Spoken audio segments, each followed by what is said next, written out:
Roush is going to come out a winner in either way, whether Mark wins or whether Jeff wins. Give credit where credit's due. How about Chris Buescher holding a pretty wheel in this 17 car, running up front with the big boys? He is headed to the front.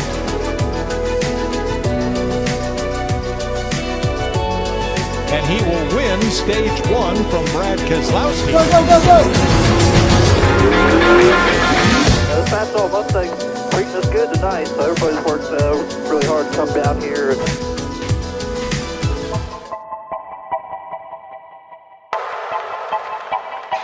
So we're joined here by Ryan Newman, driver of the number 6 Wyndham Rewards Ford Mustang. Ryan, great to have you with us. Let's start off. Awesome run for the team this last weekend in Homestead. What are you taking away from that 7th place finish there?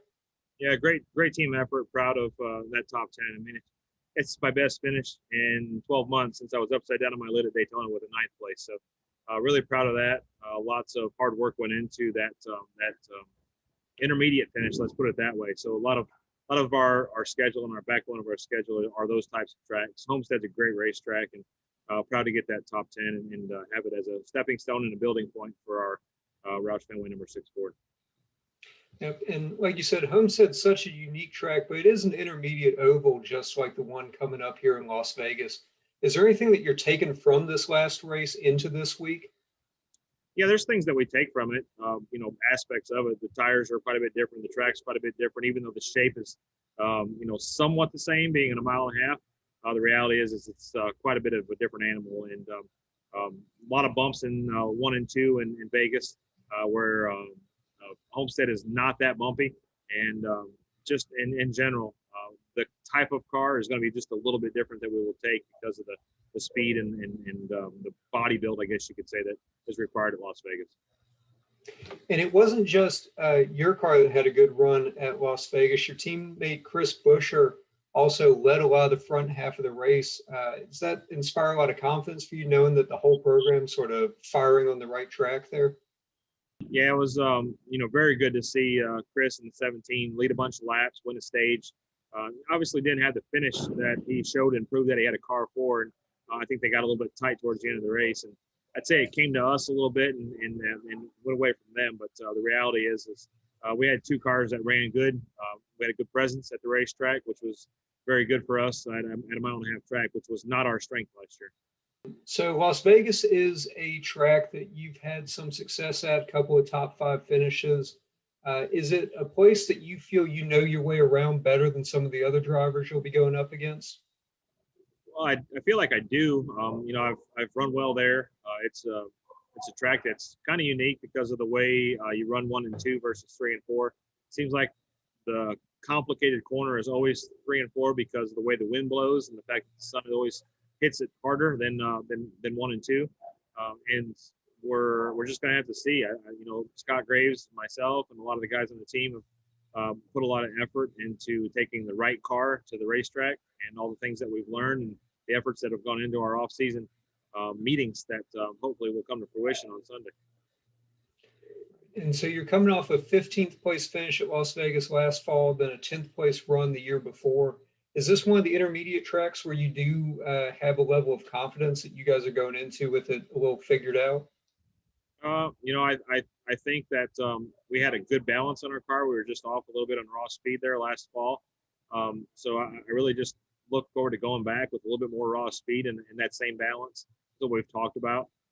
In the end, I don't know how we're going to shake up. That's why we go to the racetrack to prove it.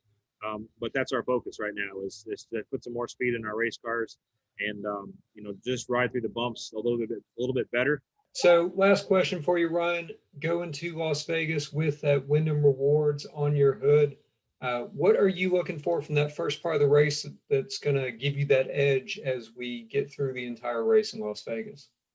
Well, fortunately, based off of last week's finish, we'll have a much better starting position. Hopefully that starting position will come and make things easier for us, getting that track position. And we'll see. I look forward to driving the Wyndham Rewards Ford and, having a better finish there than we've had in the past and continuing to grow and get stronger as a team. Awesome. Thanks so much, Ryan. Really appreciate it. Thank you.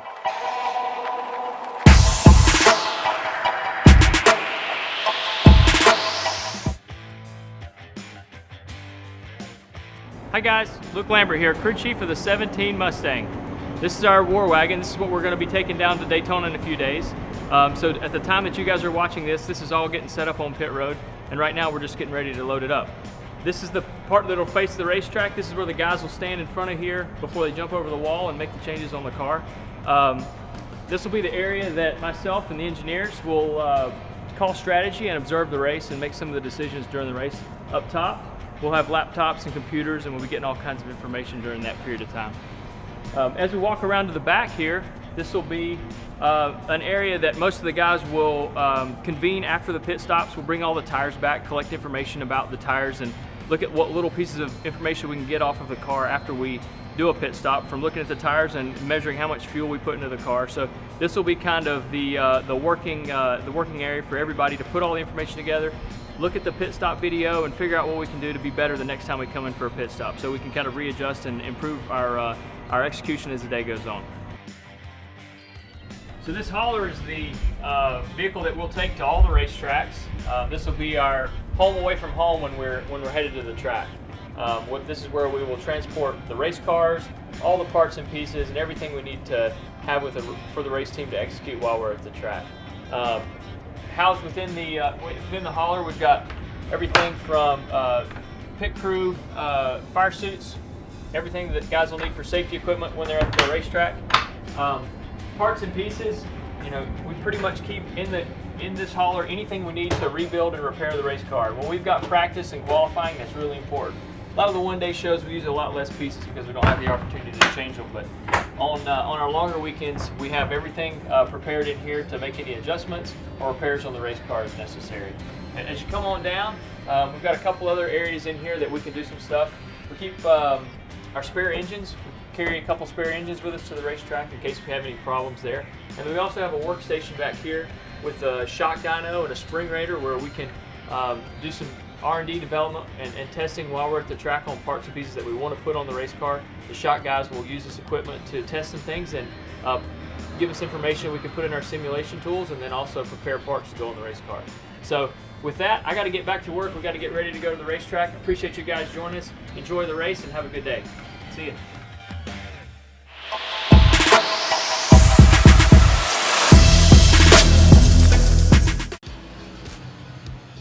So Vegas, very fast. For the most part smooth, but we have some really bad bumps getting into turn one here. So you have to try and point it, get it across them, let it settle down, and then get back to throttle hard. You're in the throttle a ton here compared to most are 1.5 miles, especially with this package that we're running right now. 3 and 4, a lot smoother entry, really the whole corner. Try and get down to the white line. I'm not quite getting there. A little bit on the tight side, but front stretch is a little bit bumpy as well. But really the big thing you're looking at is these bumps into one is trying to get set up across them. So after the bottom, really the bottom stays there the whole race, but we will start searching around.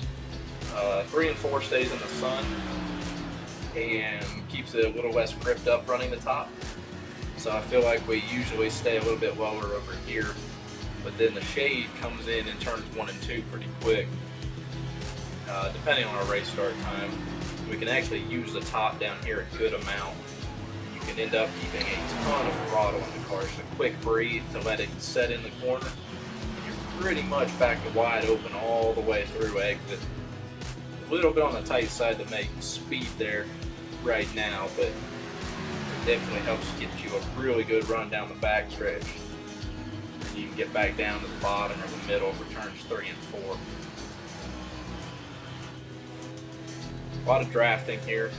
A lot of dirty air. It's tough to get clean air when you're running the speeds we are, and your lanes do end up pretty narrow. So it's a tough place to pass, but it's a very fast, fun track.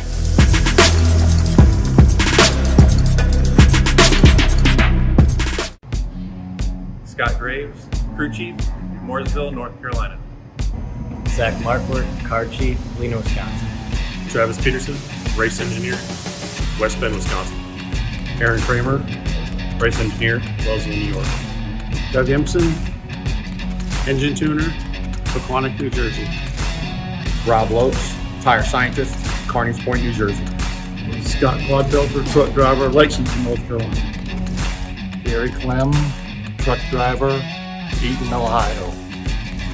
Todd Brewer, performance field specialist, Manassas, Virginia. Dylan Moser, Jackman, Monroe, North Carolina. Zach Yeager, Bueller, Rochester, New York. Ryan Zunk, front tire changer, Millbury, Ohio. Eric Wallace, tire carrier, Austin, Texas. Rafael Diaz, rear tire changer, Durham, North Carolina.